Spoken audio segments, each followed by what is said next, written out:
Bugungi kunda Milliy meteorologiya instituti etalonlar bazasini takomillashtirish maqsadida xalqaro hamkorlikni yo'lga qo'ygan. Xususan, Xalqaro o'lchov va tarozilar byurosi, Komet Yevrosiyo mintaqaviy tashkiloti hamda Xalqaro atom energiyasi agentliklari bilan yangi loyihalarni amalga oshirmoqda. Meteorologiya institutining kalibrlash laboratoriyalari Turkiyaning Turkak agentligi tomonidan xalqaro akkreditatsiyadan o'tkazildi. Endilikda ushbu laboratoriyalarning dalolatnoma va xulosalari 60 dan ortiq davlatlarda tan olinadigan bo'ldi.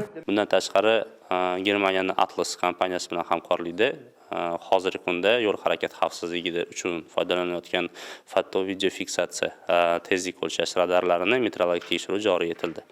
Bu kungacha mazkur radarlar chet davlat metrologiya institutlarida tekshirilardi va bu loyiha amalga oshirilishi natijasida 2020-yildan boshlab mazkur radarlarni mamlakatimiz o'zida metrologik tekshiruvni amalga oshirish yo'lga qo'yildi.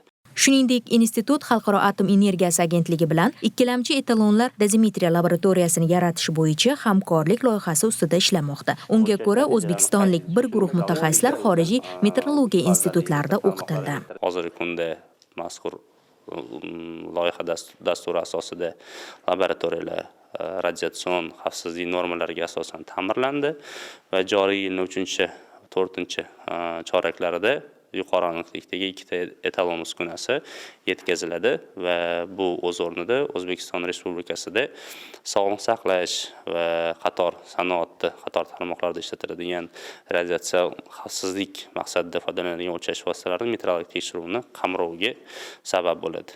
Loyihalarni amalga oshirish uchun malakali xodimlar zarur. Shundan kelib chiqqan holda joriy yilning 2-choragida 15 nafar mutaxassis Turkiya meteorologiya institutiga malaka oshirishga yuboriladi.